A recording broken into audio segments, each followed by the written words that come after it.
Smackdown continues to be bland and bland, and this episode was no different. I did like the Logan Paul, John Cena interaction. I thought that was good. They're setting up for a couple of matches at Clash in Paris. A couple of those in the works on this show. Other than that, there's not really that much to talk about. So we're going to get into Smackdown from August the 8th, 2025. So we kicked the show off with John Cena, who gets a massive reaction in Canada. Why wouldn't he? Cena just puts over the Montreal crowd and how great Canada is as a whole and everything. He's not afraid of the audience hijacking the show. So, Cena continues on by saying that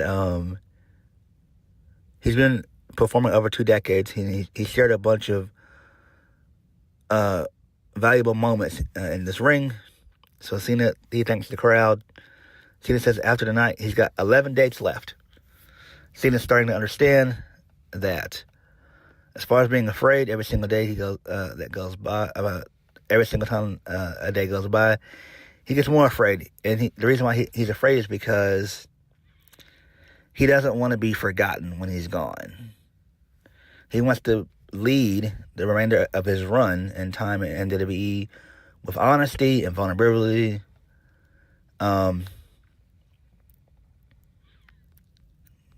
So, the crowd's super behind Cena when he says this. The crowd says no.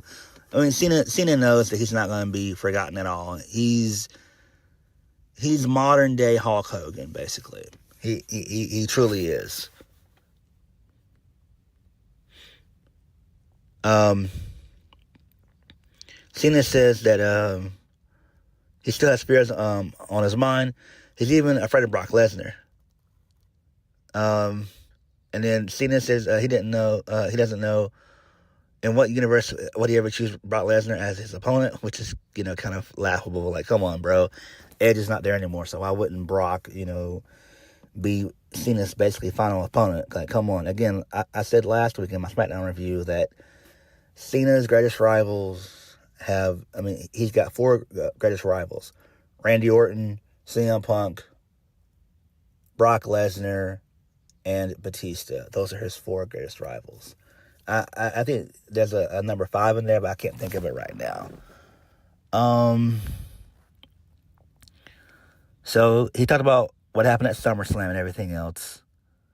And then he says, if you want some, come get some. And he said that he's going to go out. He plans on going out guns blazing. So then Logan Paul shows up. He gets booed out of the building as per usual, which is good. He says that he used to respect John Cena. Now he doesn't even know him. So, fuck you, Logan Paul. Chants break out, which is pretty funny. Really good stuff there. Logan Paul says that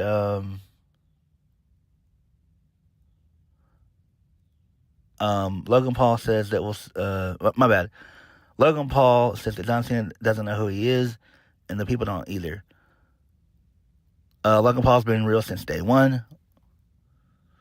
And then he quoted John Cena by saying that Cena did say himself that Logan Paul does WWE better than any other professional wrestler, and that includes John Cena.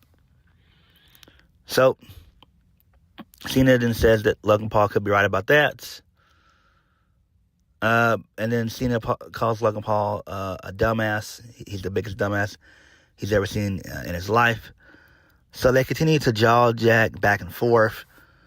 Logan Paul then wants a match with John Cena. Cena wants to face Logan tonight. Logan's like, nope, that's not going to happen. We're going to do it in Paris. And so basically, it's set for Clash in Paris, John Cena versus Logan Paul. Should be fun. Good stuff there. This is an okay segment.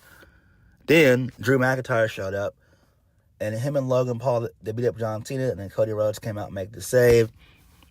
And then John Cena challenged Logan Paul and Drew McIntyre to a tag team match for the main event of the show. So that's fine. The promo was a little bit too long, but, it's understandable. So, Logan Paul, John Cena is basically set in stone for Clash in Paris. That should be the co-main event. Makes a lot of sense. So, there's that.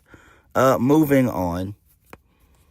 So, this leads us into the Motor City Machine Guns. They're backstage with Kathy Kelly. So, they didn't get the titles, but they have made a career of getting knocked down and getting back up. Chris Sabin says their road back to the top begins tonight. Okay, that's fine there. Then this leads us into the first match of the night. Motor City Machine Guns versus the MFTs. They lose, that being the Motor City Machine Guns. They lose to JC Matei, a.k.a. Jeff Cobb, and Tala Tonga, a.k.a. Hikuleo. Who cares about this shit? I don't. This is a waste of time. Moving on. No, my bad. Yeah. The MOTs, they win. I don't care about this at all. Waste of time. Moving on. So, Sol Sikoa, he comes out. And then he makes fun of, no, my bad. Sol Sikoa comes out. He says, this is what greatness looks like. They're looking at soon-to-be WWE Tag Team Champions. They're looking at the most dominant United States champion. It's a shame because he's dressed up in all his gear, ready to fight. So, he makes fun of Montreal. Then, Sami Zayn comes out, gets a massive reaction. Sami Zayn defeats Sol Sikoa. This match went for a long, long time. It is what it is. I don't care about this shit at all. Moving right along. This leads us into Charlotte Flair and Alexa Bliss. They're backstage. Charlotte knows tomorrow is Alexa Bliss's birthday. Well, actually, she didn't know, but she has a gift for her, though. That's pretty funny there. So, whatever. Moving on. This leads us into the Wyatt Six. They have a vignette. So, Uncle Howdy says they'll never lead us astray. When they speak, they always speak the truth. Joe Gacy says they've shown their power. Nothing is more than a harmless illusion. Dexter Lumis says they woke them up from their dream and made them realize their true reality. Nikki Cross speaks. Eric Rowan says there are more lessons to be learned. Their story has just begun. And then, that was it. I don't care about the Wyatt Six. I am over the tribute act of the Wyatt Six. I'm just over it. I don't give a fuck. Moving on. So, we get a backstage segment involving the Street Profits. So they're getting iced up from the trainer's room with B-Fab. So DIY and Candice LeRae, they come in to yell at them. Tommaso Ciampa says they almost killed a mother. B-Fab says LeRae's own husband knocked it over. And then Nick Aldis says that he's going to make a tag match between both teams next week. Who cares? Then this leads us into Charlotte Flair and Alexa Bliss. Alexa Bliss's birthday segment. So, Charlotte Flair says she could have made this about her, but she decided to be gracious and share the spotlight. So, there's a cake in the ring. It's got congratulations. And Charlotte Flair's his name is written on there. And then Alexa Bliss's name is written on there in super tiny font, which is hilarious. Then it says happy birthday.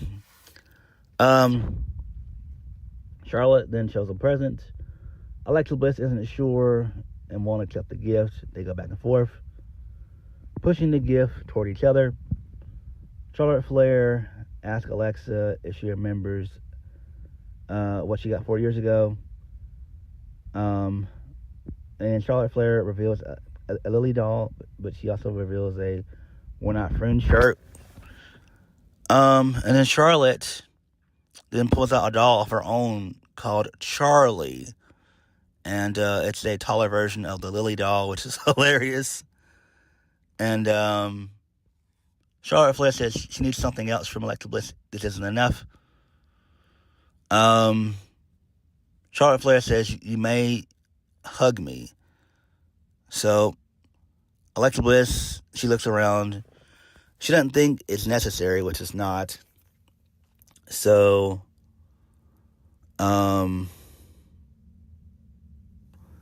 Chelsea Green shows up along with her Secret Service. Chelsea Green then makes fun of Charlotte Flair and Alexa Bliss. And then, Alexa Bliss challenges Charlotte to a match. No, my bad. I'm sorry about that. Charlotte Flair challenges Chelsea Green to a match. And Chelsea Green is like, nah. She tries to get out of it. She goes up the ramp and tries to run away. Nick Aldis shows up and then he makes the match official. And there's a new referee, that just got the job or whatever. Who cares? Whatever. Moving on, this leads us into Carmelo Hayes. He's finally back on the show. Praise God. So Carmelo Hayes tries to find The Miz backstage. Carmelo says The Miz promised to take him to the top, but he dropped it. Miz agrees. But he says Carmelo Hayes just can't get opportunities ahead of him. Miz says he got Nick Aldis to make them a tag match next week. And then Carmelo Hayes daps up Miz. Okay, cool. That should be fun.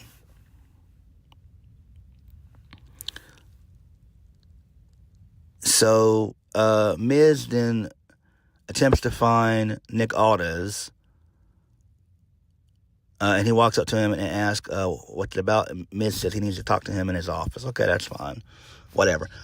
Moving on, this leads us into Charlotte Flair defeating Chelsea Green. Who cares? I don't care about this.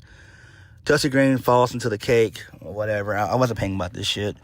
Charlotte wins via the figure eight. I don't care. Moving on. This leads us into Tiffany Stratton. She is backstage with Kathy Kelly. Tiffany Stratton says she's going to keep doing what she's been doing for the last 216 days, and that's keeping the title.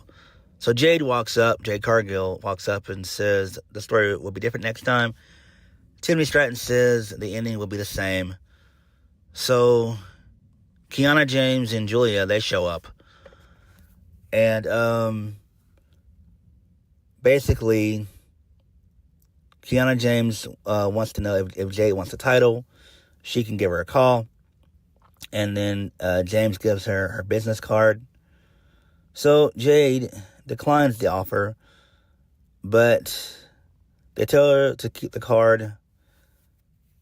And then they walk off. Michin shows up with a kendo stick and takes the card from Jade Cargill. I don't care about this. Hopefully they turn Jade heel, and I would love Kiana James to be, the rep for Jade Cargill. Jade Cargill needs a heel turn like nobody's business. Moving on, this leads us into Aleister Black, who says he believes that he's allowed to use violence to stop the greater violence from happening. There's no such thing as good and evil.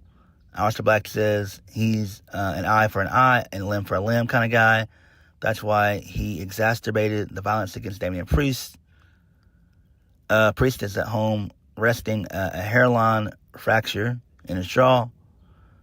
Priest pushes back when someone pushes him. When someone pushes Black, he pushes him off a cliff and waits for the smack at the end. If that makes him a scapegoat, then so be it. Okay, that's fine there. Okay. I do like this little mini feud between Aleister Black and Damien Priest. Should be, fine. Moving on. John Cena's walking backstage. R-Truth sees him. They get a good reaction. They act there in the mirror. R-Truth is psyched that John Cena's back. If John Cena's back, then he's back. John Cena says he was worried about R-Truth. He was really mean for 5 months. Does R-Truth remember that when Does R-Truth remember when he made that kid in Brussels cry? It's good to have R-Truth back. And then R-Truth looks confused. Okay.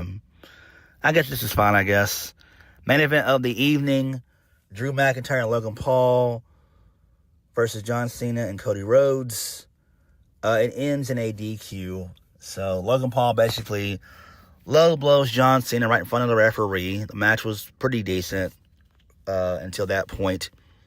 And then Logan Paul and John Cena, they run up the ramp. Drew McIntyre and Cody, they brawl.